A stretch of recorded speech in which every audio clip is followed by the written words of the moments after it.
The young man walked onto the stage with a quiet confidence that surprised many in the audience. At just 19 years old, Thomas Reynolds wasn't known for seeking the spotlight. In fact, this was his first major television appearance, and it had taken months of persistent requests from the show's producers to convince him to come on. The studio lights felt warm on his face as he settled into the plush chair opposite Diane Wilson, one of the country's most well-known talk show hosts. Known for her sharp questions and even sharper opinions, Diane had built her career on challenging interviews that often left her guests flustered or defensive. Tonight's audience was particularly full. Word had spread that Thomas would finally be making an appearance. "Thank you for joining us tonight."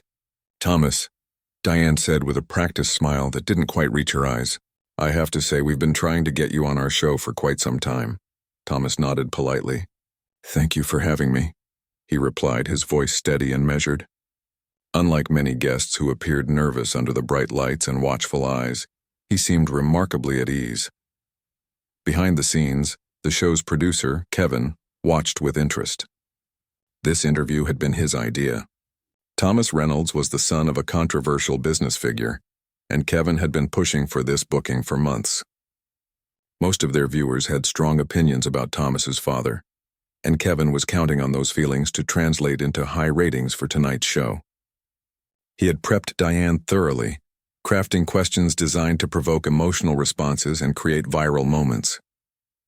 In the green room, Thomas's assistant Lisa watched the monitor with a knot in her stomach. She had advised against this appearance, worried about the show's reputation for ambush-style interviews. "They're going to try to use you to get to your father," she had warned him earlier that day. But Thomas had simply smiled and said, "I know.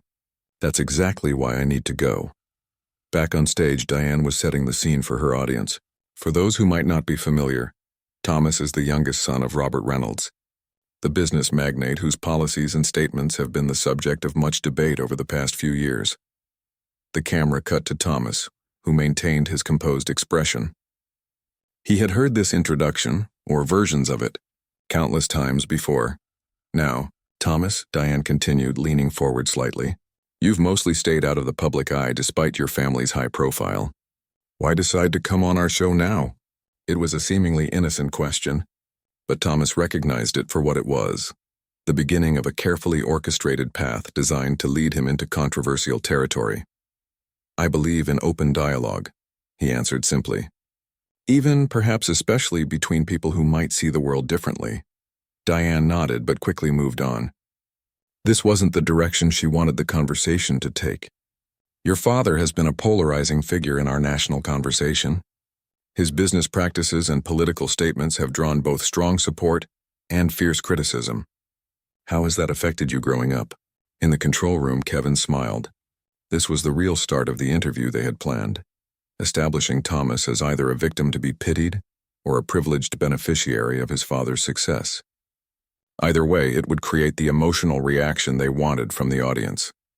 Thomas took a moment before responding, his blue eyes thoughtful. "Everyone's relationship with their parents is complex in its own way," he said. "Mine just happens to include cameras and public commentary. But at the end of the day, he's my father, not a headline or a policy position, just my dad." The simple honesty of his response caught Diane slightly off guard, but she was too experienced to show it. "That's a diplomatic answer," she said with a slight laugh. "But surely you must have opinions about some of his more controversial statements, particularly those about climate change, which I understand is something you've studied extensively at university." In the audience, a woman named Rachel shifted uncomfortably in her seat. She had come tonight expecting to dislike Thomas, having followed his father's career with growing dismay over the years. But there was something about the young man's calm demeanor that didn't fit the narrative she had constructed in her mind. Thomas nodded, acknowledging the question. "Environmental science is my passion, yes. And my father and I don't always see eye to eye on those issues," he admitted. "But I think that's normal in any family. We respect each other enough to disagree respectfully." "Respectfully?" Diane repeated, her tone making it clear she found this hard to believe. "Your father has called climate activists, and I quote, hysterical doomsayers disconnected from economic reality. As someone studying this field, that must be difficult to hear." The audience tensed, sensing the interview taking its first confrontational turn. This was what many had come for, to see Thomas either defend or denounce his father's controversial statements. In the green room, Lisa winced. This was exactly the kind of question she had worried about, designed not to understand Thomas's views, but to force him into an uncomfortable position. Thomas remained composed, though those watching closely might have noticed him take a slightly deeper breath. Context matters in any discussion, he said. That comment was made during a heated debate about specific policy proposals, not about the science itself. My father believes in addressing environmental challenges through innovation and economic growth rather than through certain regulatory approaches. We can disagree on methods while agreeing on the importance of the issue. Diane wasn't satisfied. That sounds like you're dodging the question, she pressed. Do you believe in human-caused climate change, and if so, how do you reconcile that with your father's statements questioning its severity? The camera cut to the audience, where expressions ranged from interest to discomfort, to barely concealed hostility. The producers had deliberately filled the studio with people from across the political spectrum, hoping to capture dramatic reactions. I'm not dodging anything, Thomas replied, his voice still calm but with a new firmness to it. I believe what the scientific consensus tells us about climate change, yes, and my father's views have actually evolved over time, though that doesn't make for exciting headlines. But more importantly, I think we focus too much on forcing people into simplistic for or against positions, rather than finding common ground to make actual progress. Diane raised an eyebrow. Common ground seems increasingly rare these days, she commented, especially given how polarized our country has become, a polarization many would say your father has contributed to. In the control room, Kevin nodded approvingly. This was exactly the kind of exchange they had hoped for. He spoke into Diane's earpiece. Push harder on the hypocrisy angle. Thomas looked directly at Diane, and for the first time, a hint of challenge flickered in his eyes. May I ask you a question, Ms. Wilson? This wasn't in the script. Diane hesitated momentarily, but recovered quickly. Of course, she said, though her tone suggested this was an unusual departure from protocol. Do you believe that understanding comes from approaching conversations with genuine curiosity, or from trying to confirm what we already believe about each other? The question hung in the air for a moment. In the audience, Rachel found herself leaning forward slightly, unexpectedly interested in Diane's response. Diane gave a practiced laugh. This interview isn't about me, Thomas, but I've always prided myself on asking tough questions to get to the truth. The truth is rarely simple, though, isn't it? Thomas responded. Especially when it comes to people. We're all more complicated than the boxes others want to put us in. Something in his tone made several audience members exchange glances. This wasn't going according to the expected script. The young man was neither becoming defensive nor trying to charm his way through the interview. Instead, he seemed to be gently challenging the very premise of the conversation. Diane decided to change tactics. Let's talk about your charity work, then, she said, glancing down at her notes. You've recently launched a foundation focused on education in rural communities. Some critics have suggested this is merely an attempt to rehabilitate your family's image. How do you respond to that? In the control room, Kevin frowned. This wasn't how he had instructed Diane to proceed. He spoke into her earpiece again. Go back to the climate change contradiction. We need stronger reactions. But something had shifted in the studio. Thomas's question about genuine curiosity had created a subtle change in the atmosphere, and Diane found herself momentarily distracted by it. Thomas leaned forward slightly. I believe education is the greatest equalizer we have, he said, and for the first time real passion entered his voice. My foundation works with communities that have been overlooked for decades, regardless of their political leanings. We've built libraries in counties that voted overwhelmingly for my father, and in counties that voted overwhelmingly against him. Education shouldn't be political. As he spoke, the camera panned across the audience, capturing their reactions. What the production team noticed with some surprise was that people were listening. Really listening, not just waiting for a gotcha moment or a reason to reinforce their pre-existing opinions. Diane nodded, finding herself genuinely interested despite her preparation. That's admirable, she acknowledged. But surely you understand why some might be skeptical? Of your motives? Of course I do, Thomas replied without hesitation. Skepticism is healthy. I don't expect trust based on words alone. That's why I focus on results. Our foundation is completely transparent about its funding and impact metrics. Anyone can look them up. As the first segment of the interview drew to a close, both Diane and her production team realized that this conversation wasn't following their planned narrative. They had expected either heated defenses of his father or calculated distancing. Instead, they were getting something more nuanced. A young man who seemed determined to be judged on his own merits while refusing to either exploit or reject his family connections. In the green room, Lisa watched with growing relief. Thomas was handling himself better than she had dared to hope. As the show cut to a commercial break, she wondered what would come next. This was only the beginning of what promised to be a fascinating conversation, one that might not provide the drama the producers had hoped for, but was offering something potentially more valuable, an authentic exchange that defied easy categorization. The audience, meanwhile, sat in a state of mild surprise. They had come expecting fireworks but were instead witnessing something more subtle and, in its way, more compelling. As the on-air light dimmed for the commercial break, the studio hummed with conversation, viewers turning to their neighbors to discuss what they'd just seen. As the commercial break ended, the studio lights brightened once again. Thomas adjusted his position slightly in his chair, maintaining the same composed demeanor he had shown in the first segment. In the control room, Kevin was having a heated discussion with his assistant producer. "This isn't working," he said, frustration evident in his voice. "He's too calm, too reasonable. We need to shake him up." His assistant Natalie looked uncertain. "I don't know, Kevin. The audience seems engaged. Social media is already buzzing and not in the way we expected. People are actually impressed with him."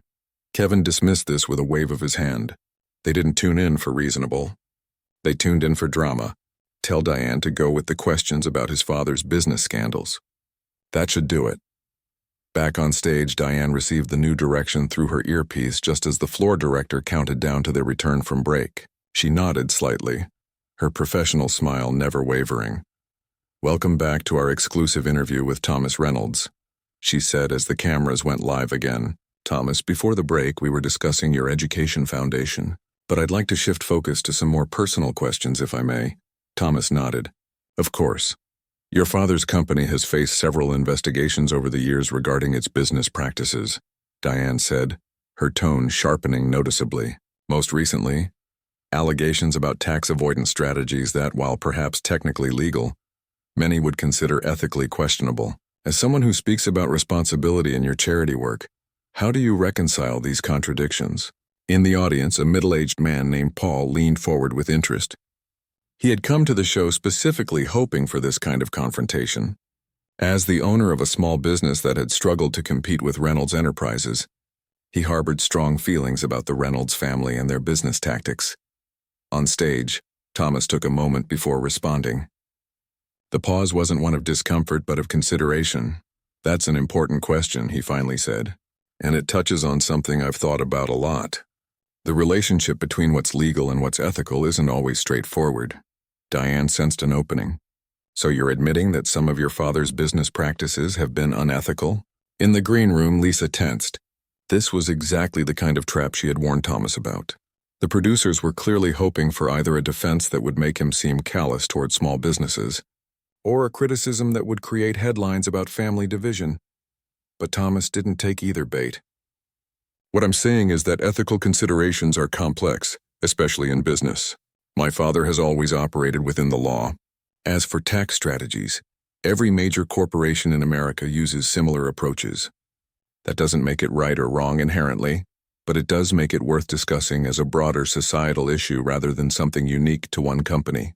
Diane pressed further. "That sounds like a politician's answer, Thomas. I'm asking about your personal view. Do you believe these tax strategies are ethical?" The camera cut to Paul in the audience, who was shaking his head slightly, already dismissing whatever answer Thomas might give. "I believe," St. Thomas said carefully, "that we need tax reform that closes loopholes while remaining competitive globally. I also believe that until those reforms happen, companies will continue to use legal strategies to minimize their tax burden. My personal view is that everyone, individuals and corporations, should contribute fairly to society." The debate is about what fairly means. Diane wasn't satisfied. Your father has actively lobbied against such reforms, though. Doesn't that contradiction bother you? Thomas looked directly at her. My father believes in certain economic principles that shape his views on taxation and regulation. I sometimes see things differently. But I think there's value in these disagreements. They force us to examine our assumptions. In the control room, Kevin was getting increasingly frustrated. This isn't working. He's too diplomatic. Go with the question about his brother's controversy. Diane received the instruction and shifted gears again. Let's talk about your brother Alex then. Last year, he was caught on video making comments that many found offensive toward immigrants. Your family issued a statement calling it a youthful indiscretion, but he was 25 at the time. Do you share his views? A ripple went through the audience.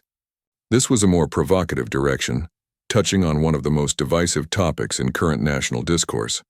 For the first time, a flicker of something, perhaps disappointment, crossed Thomas's face. Not at the mention of his brother's actions, but at the clear attempt to corner him. My brother made a serious mistake, he said firmly. Those comments don't reflect our family's values or the way we were raised. He's apologized publicly and has spent the past year working with community organizations to educate himself and make amends. I think what matters is how we respond when we get things wrong and whether we're willing to learn and grow. Diane sensed she wasn't getting the reaction she wanted. But surely you must recognize that many see these incidents, your brother's comments, your father's business practices, as part of a pattern. A pattern that you're now trying to distance yourself from with your charity work? In the audience, Paul nodded in agreement with Diane's characterization. Next to him, Rachel found herself feeling unexpectedly conflicted. She had come in sharing Paul's perspective, but Thomas's responses were challenging her preconceptions. Thomas leaned forward slightly. Ms. Wilson, I'm not trying to distance myself from my family. I love them, even when we disagree. What I'm trying to do is build something positive that reflects my own values and interests. Isn't that what we all hope to do in life? The simplicity and sincerity of this response caught Diane off guard. In her earpiece, Kevin was urging her to push harder, but she found herself momentarily at a loss. In that brief silence, Thomas continued, his voice thoughtful. You know, I've noticed something interesting in our conversation so far.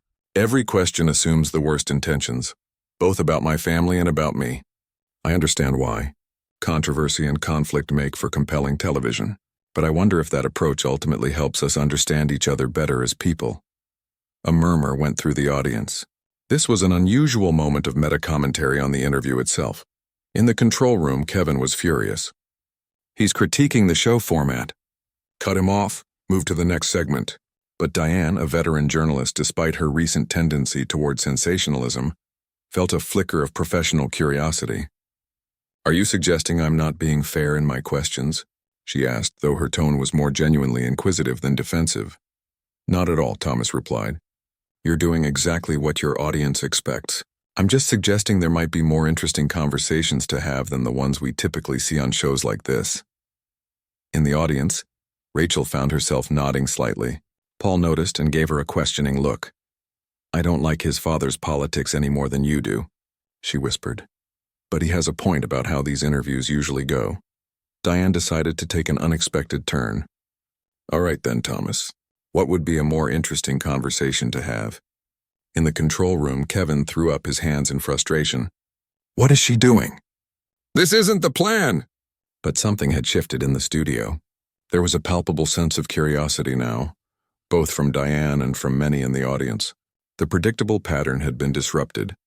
Thomas seemed momentarily surprised by the question, but then smiled, a genuine smile that transformed his face. Well, instead of trying to get me to either defend or criticize my father, we could talk about the actual issues, like what does meaningful tax reform look like? Or how do we create an immigration system that's both fair and humane? Or even, how do families navigate political differences in a divided time? Those seem like more productive conversations than trying to catch each other in gotcha moments. A few audience members actually applauded. Paul remained skeptical, arms crossed, but even he seemed to be listening more attentively now. Diane considered for a moment, then made a decision that would later be much discussed in media circles. You know what? Let's try that. Let's talk about tax reform from first principles. What do you think a fair system would actually look like? Kevin was practically shouting in Diane's earpiece now, but she reached up and, in a stunning breach of protocol, removed it entirely. The gesture wasn't lost on the audience or on Thomas. I think a fair tax system needs to balance several things, Thomas began, his eyes lighting up with genuine interest. Economic growth and competitiveness, yes, but also funding for essential services and reducing inequality. The devil is in the details, of course. As they launched into a substantive discussion about policy, something remarkable happened in the studio. The atmosphere changed from one of tension and anticipated conflict to one of engagement. Even those who disagreed with Thomas's perspectives found themselves drawn into a conversation that treated complex issues with nuance rather than sound bites. In the green room, Lisa watched in amazement. This wasn't at all what she had expected when she had reluctantly agreed to Thomas doing this interview. Instead of the ambush they had feared, something more interesting was unfolding, an actual dialogue. By the time the second commercial break approached, Diane found herself genuinely engaged in the conversation. When the floor director signaled they had 30 seconds left in the segment, she actually looked disappointed. "We need to take another break," she said. "But when we come back, I'd like to continue this discussion about how families navigate political differences. I think that's something many of our viewers can relate to." Thomas nodded. "I'd like that." As the on-air light dimmed again, the studio buzzed with conversation. The audience members were turning to each other, not to affirm their existing views, but to actually discuss what they'd heard. Paul, still skeptical, was nonetheless engaged in conversation with Rachel about one of the tax proposals Thomas had mentioned. In the control room, Kevin was livid. "What was that?" "This isn't a policy discussion show. This is supposed to be confrontational, entertainment." Natalie, however, was looking at her tablet with growing excitement. "Kevin, you need to see this. Social media is exploding. This interview is trending and the reactions are actually positive. Really positive. People are calling it refreshingly substantive and a breath of fresh air."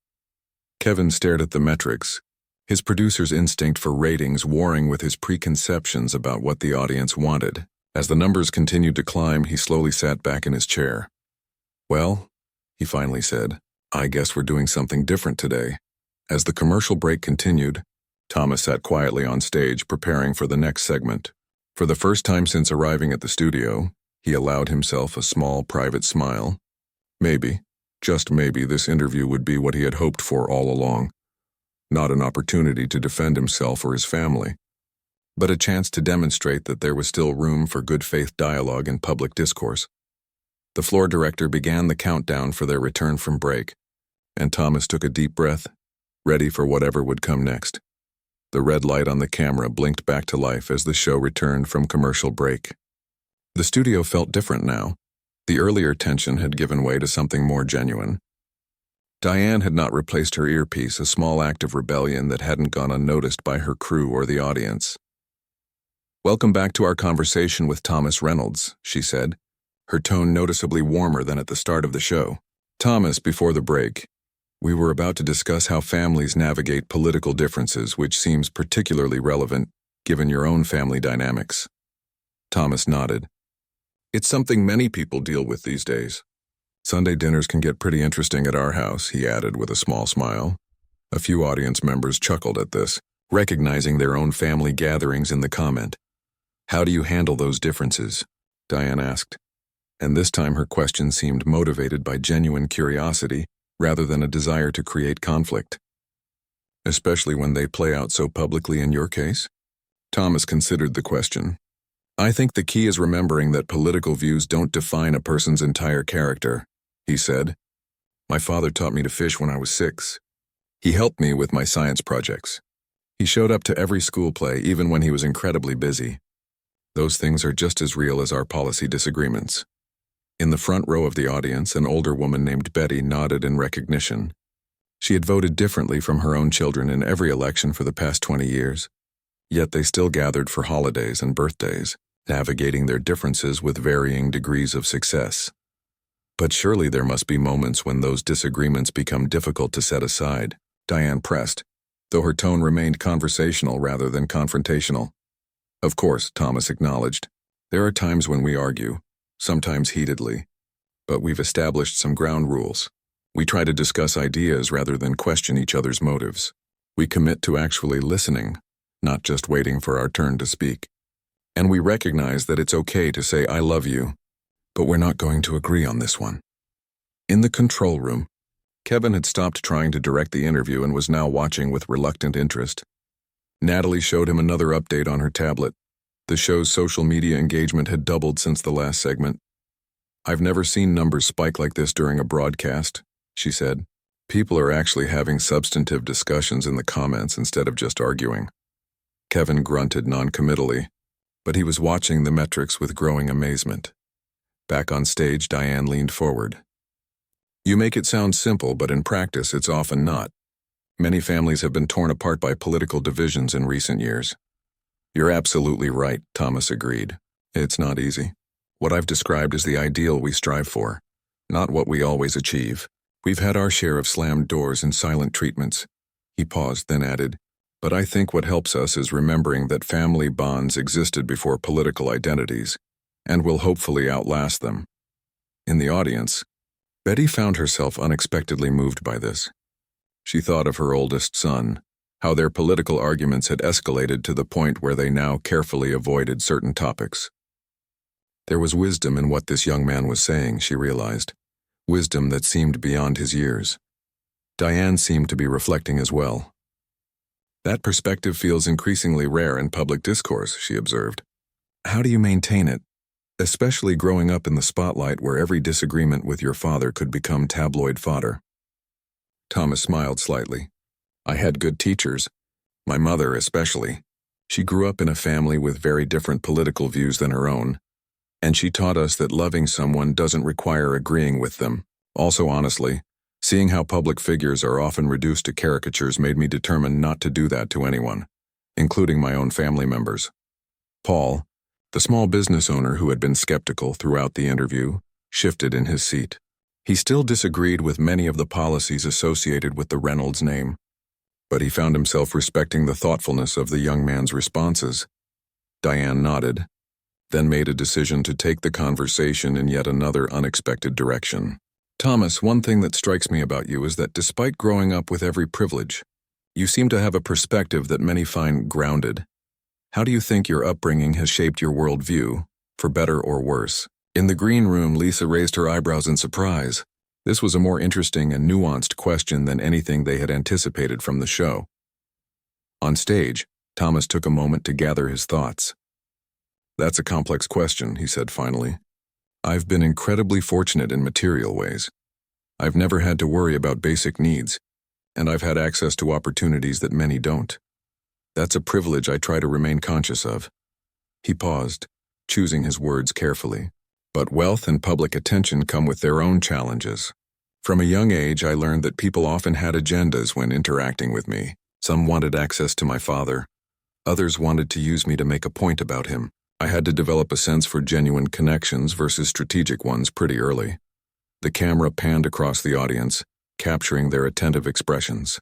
This was far from the contentious spectacle many had expected, but somehow it was more compelling. "I'd imagine that creates a certain wariness," Diane observed. Thomas nodded. "It can, but it also taught me to value authenticity. And to be fair, my parents worked hard to create a space where we could just be kids. They kept many aspects of our lives private, which I'm grateful for." Diane smiled slightly. "Which makes your decision to do this interview all the more interesting. Why put yourself out there now?" "Because I believe in engagement," Thomas replied simply. "It's easy to talk only to people who already agree with you, or to avoid public conversation altogether. But neither approach helps us move forward as a society. At some point, you have to be willing to step into spaces where you might be misunderstood or are criticized and still try to connect." In the audience, Rachel turned to Paul. "I didn't expect to be saying this, but I'm impressed," she whispered. Paul nodded reluctantly. "He's not what I expected," he admitted. On stage, Diane seemed to be having a similar realization. She had interviewed hundreds of people over the years, many of them from prominent families. But there was something distinctive about Thomas's presence, a thoughtfulness that felt rare in public figures, particularly young ones. "Let's shift gears slightly," she said. "Your environmental work. You mentioned studying environmental science in college. Tell us more about that. For the first time in the interview, real excitement lit up Thomas's face. It's my passion, he said, leaning forward slightly. I've always been drawn to understanding natural systems, how everything connects. In college, I focused on sustainable development, particularly in urban environments. As Thomas spoke about his studies and current research projects, the audience witnessed a transformation. The measured, careful demeanor gave way to genuine enthusiasm as he described innovative approaches to urban water management and community-based conservation efforts. In the control room, Kevin watched with grudging respect. The kid actually knows his stuff, he muttered. Natalie nodded. And people are responding to it. Look at these comments. Viewers are asking if he'll be back for a dedicated segment on environmental issues. Diane was picking up on the same energy. You clearly care deeply about this work, she noted when Thomas paused. Is this where you see your future, rather than in your family's business? Thomas smiled. My future is in solving problems that matter. Sometimes that aligns with the family business. We've been implementing sustainability initiatives across Reynolds Enterprises for the past few years. Other times it means forging my own path through research and advocacy. He continued, what excites me is finding solutions that work for both environmental and economic concerns. Too often these are presented as opposing forces, when they can actually complement each other. In the audience, a young woman named Hannah, who worked for an environmental nonprofit, found herself nodding. She had come to the show with a highly critical view of the Reynolds family, based on some of their company's past environmental controversies. But Thomas was articulating principles that aligned closely with her own organization's approach. Diane noticed the positive response from various audience members. That's a perspective many might not expect from someone with your last name, she observed. Your father has often been criticized by environmental groups. And sometimes that criticism has been warranted, Thomas acknowledged candidly. Some of our earlier business practices weren't as responsible as they should have been. But companies can evolve just like people. In the last 5 years, Reynolds Enterprises has reduced its carbon footprint by 35% and implemented water conservation systems that have become industry standards. He added, that doesn't erase past mistakes, but it does show that change is possible, and I like to think I've had some influence in that evolution, just as my father has influenced my understanding of economic realities. In the green room, Lisa checked her phone and saw a flurry of messages coming in. Thomas's professors, colleagues from environmental organizations, even a few business associates of his father, all were reaching out with positive reactions to the interview so far. This was going better than anyone could have anticipated. Diane was preparing to ask another question when the floor director signaled that they needed to go to break soon. We'll have to take another commercial break, she told Thomas, but I want to continue this conversation when we come back. You've given us a lot to think about, Thomas nodded. Thank you for the opportunity. As the on-air light dimmed again, something unexpected happened. Instead of the usual shuffle and murmur of a commercial break, the audience burst into spontaneous applause. It wasn't the reaction of people watching a contentious showdown. It was the response of viewers who felt they had witnessed something authentic and refreshing, a public conversation that actually illuminated rather than simply inflamed. In the control room, Kevin stared at the monitor in disbelief. This was not the show he had planned, not even close. It was supposed to be a ratings grab built on conflict and tension. Instead, it had become, a thoughtful dialogue? A nuanced portrait? Whatever it was, the numbers didn't lie. They were on track for their highest-rated episode of the season. I don't understand it, he said, shaking his head. Natalie smiled slightly. Maybe people are hungry for something different, she suggested. As the break continued, Thomas remained seated, taking a sip of water. His expression was thoughtful, neither triumphant nor tense. Whatever came in the next segment, he had already achieved something significant. He had changed the conversation, if only for one evening, from one of predetermined conflict to one of genuine exchange. Diane, watching him from her chair, felt a mix of professional admiration and personal reflection. In an industry that often rewarded the loudest voices and most extreme positions, there was something quietly powerful about what was unfolding in her studio tonight. And despite herself, she was curious to see where it would lead next. As the show returned from commercial break, there was a noticeable shift in the studio atmosphere. What had begun as a potentially combative interview had evolved into something more valuable, a conversation that was both thoughtful and authentic. The audience, initially divided by their preconceptions about the Reynolds family, was now united in their attention. Diane welcomed viewers back with a smile that seemed more natural than her practiced one from earlier segments. We're continuing our conversation with Thomas Reynolds, who's been sharing insights about family dynamics, environmental work, and navigating a life in the public eye. Thomas, I'd like to shift to something we haven't discussed yet. Your generation's approach to public discourse. Thomas nodded, ready for the new direction. Many commentators have noted that younger Americans seem disillusioned with traditional politics and media. Diane continued, as someone who's both observed and experienced the current landscape, what's your perspective on this? In the audience, a college student named Tyler leaned forward with interest. As the head of his university's debate club, he had struggled to engage fellow students in political discussions that didn't immediately devolve into entrenched positions. Thomas took a moment to gather his thoughts. I think there's truth to that observation, he said. Many of my peers feel that traditional political and media frameworks don't actually solve problems or reflect reality. They've grown up watching adults talk past each other on shows much like this one, he added with a small knowing smile that drew a few chuckles from the audience. So is it apathy? Diane asked. Or something else?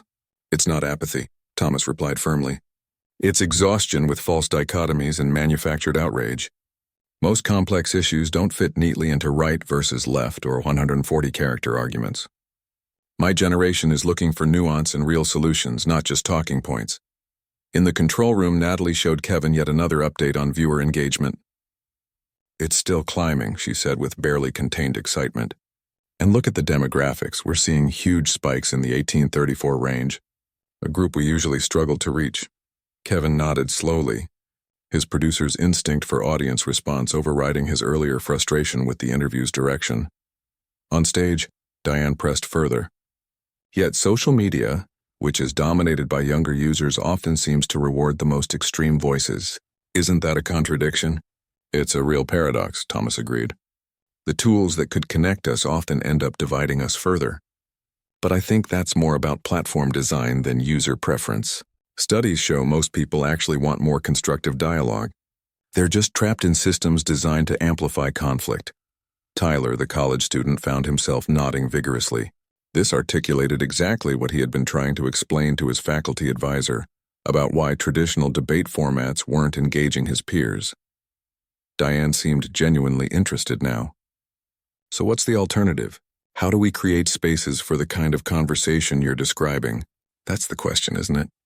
Thomas said, leaning forward slightly. I don't have perfect answers, but I think it starts with changing our expectations. We need to reward depth rather than quick reactions, value curiosity over certainty, and recognize that changing one's mind based on new information should be seen as a strength, not a weakness. Hannah, the environmental nonprofit worker who had been listening intently, turned to the person next to her. That's exactly what our organization has been trying to do with our community forums, she whispered. Moving away from debate formats toward collaborative problem solving, Diane nodded thoughtfully. You know, in my 20 years of broadcasting, I've seen a significant shift in how we approach interviews and discussions. Not all of it for the better, she admitted with surprising candor. There's constant pressure for viral moments rather than substantive exchange. In the green room, Lisa watched in amazement. The veteran host was going off script in a way she had never seen before, reflecting on her own industry's shortcomings. Thomas responded with respect rather than triumph. It's a challenging balance. Media needs viewers and conflict drives viewership, but at some point we have to ask whether that model is actually serving us well as a society. Paul, the small business owner who had come in skeptical, found himself considering this perspective. He had always enjoyed the more combative political shows, the satisfaction of seeing someone he disagreed with put on the spot. But watching this conversation unfold had been different, actually informative rather than merely confirming what he already believed. I appreciate your honesty about this, Diane said, and I have to say this conversation has taken a different turn than I initially expected. In a good way, I hope, Thomas asked with a hint of a smile. Diane laughed, a genuine sound that surprised even her regular viewers. I think so, yes. But I'm curious, did you come into this interview with a strategy? Were you prepared for a more confrontational approach? It was a meta question about the interview itself, breaking the fourth wall in a way that rarely happened on primetime television. Thomas considered for a moment. I came prepared for that possibility, he acknowledged. But my goal wasn't to win an argument or avoid difficult questions. It was to have a real conversation, even if we disagree on fundamental issues. In the audience, Betty, the older woman who had been thinking about her relationship with her son, felt a tug of emotion. There was something in Thomas's approach that reminded her of her late husband, who had always been able to discuss controversial topics without making others feel attacked or dismissed. Diane seemed to be processing this response. That's refreshingly straightforward, she said finally. I wish more of our guests approached conversations that way. A meaningful look passed between them, a moment of genuine connection between interviewer and subject that transcended the typical dynamic. The floor director signaled they had 10 minutes left in the show. As we moved toward the end of our time together, Diane said, I'd like to ask about your vision for the future, both your own and more broadly. Where do you see yourself in 10 years? And what changes do you hope to see in how we engage with each other as a society? It was the kind of broad, reflective question that typically came at the end of interviews. But in this context, it felt like more than just a wrap-up formality. Personally, I hope to have made meaningful contributions to sustainable urban development, Thomas said. I'm currently working on a research project involving green infrastructure in underserved communities that I'm really excited about. As he spoke about this work, his passion was evident. The camera caught several audience members leaning forward, engaged by his obvious enthusiasm. As for society, he continued more thoughtfully, I hope we'll find our way to valuing expertise while still asking critical questions, to disagreeing without demonizing, to recognizing that most people, regardless of political identity, want good things for their families and communities, even when they disagree about how to achieve those things. In the control room, Kevin had stopped giving directions entirely. The interview had taken on a life of its own, and surprisingly, it was working better than anything he could have scripted. Do you think that's possible? Diane asked, and there was genuine curiosity in her question. Given how divided we seem to be, I have to believe it is, Thomas replied.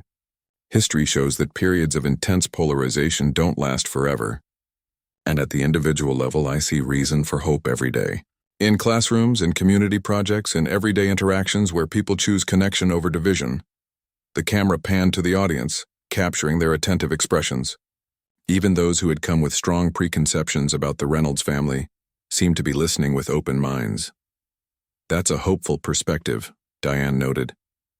Some might call it naive. It might be, Thomas acknowledged with a slight smile. But I'd rather be naive than cynical. Cynicism is easy. It requires nothing from us.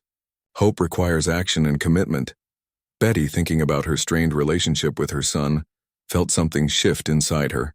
Perhaps it wasn't too late to try a different approach to their political differences.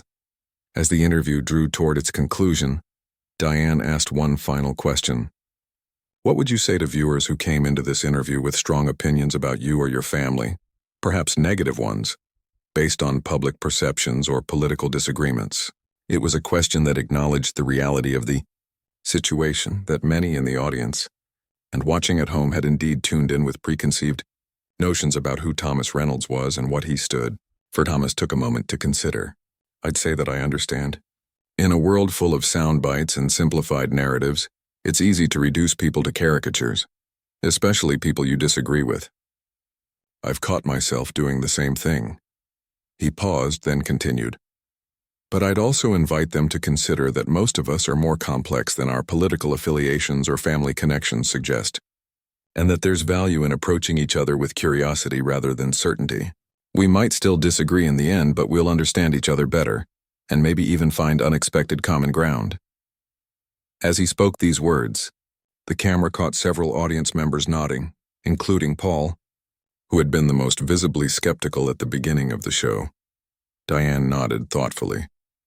That seems like a fitting note to end on, she said. Thomas Reynolds, thank you for joining us tonight for what has been a genuinely thought-provoking conversation. Thank you for having me, Thomas replied warmly, and for being willing to take this conversation in unexpected directions. As the show's theme music began to play, signaling the end of the broadcast, the audience rose to their feet in spontaneous applause. It wasn't the reaction of people who had been won over to a particular political perspective, but rather the response of viewers who felt they had witnessed something authentic in a media landscape, often lacking in genuine exchange. In the control room, Kevin looked at the final viewing numbers in amazement.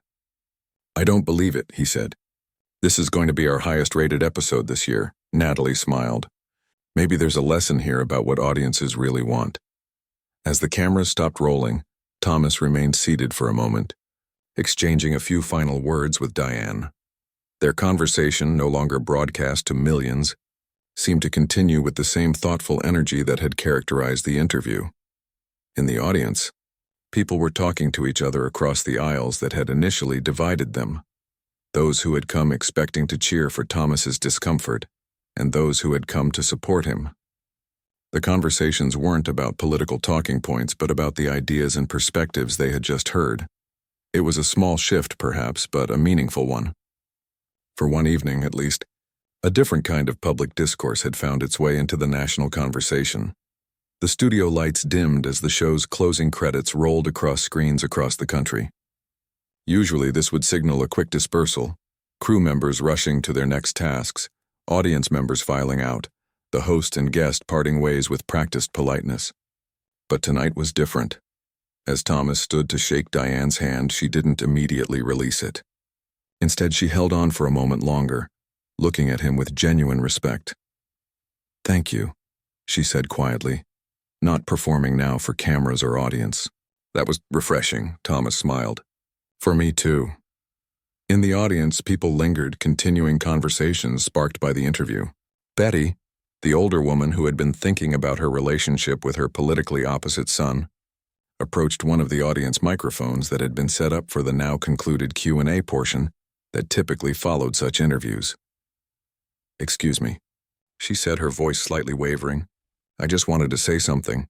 Thomas and Diane both turned toward her, surprised.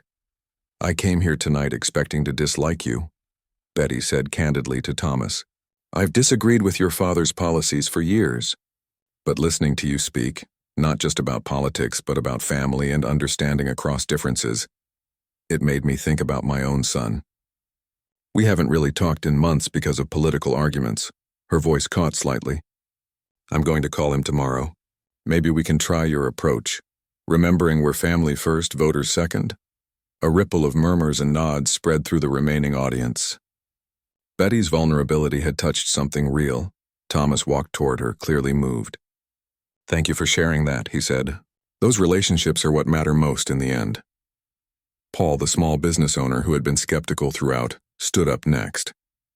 "I still disagree with a lot of your family's positions," he said bluntly. "Especially on corporate tax policy." Thomas nodded, accepting this without defensiveness. "But," Paul continued, "I appreciate how you engaged tonight. No dodging, no talking points. Just honest conversation. We need more of that." The production assistants were looking at each other in confusion. This spontaneous post-show dialogue wasn't in any script or plan. The floor director looked questioningly at Kevin in the control room, silently asking if they should shut it down. Kevin, watching through the glass, slowly shook his head. "Let it happen," he said, surprising himself as much as his team, "and keep one camera rolling." In the green room, Lisa was frantically fielding messages on her phone. "The network executives are calling," she told one of the producers who,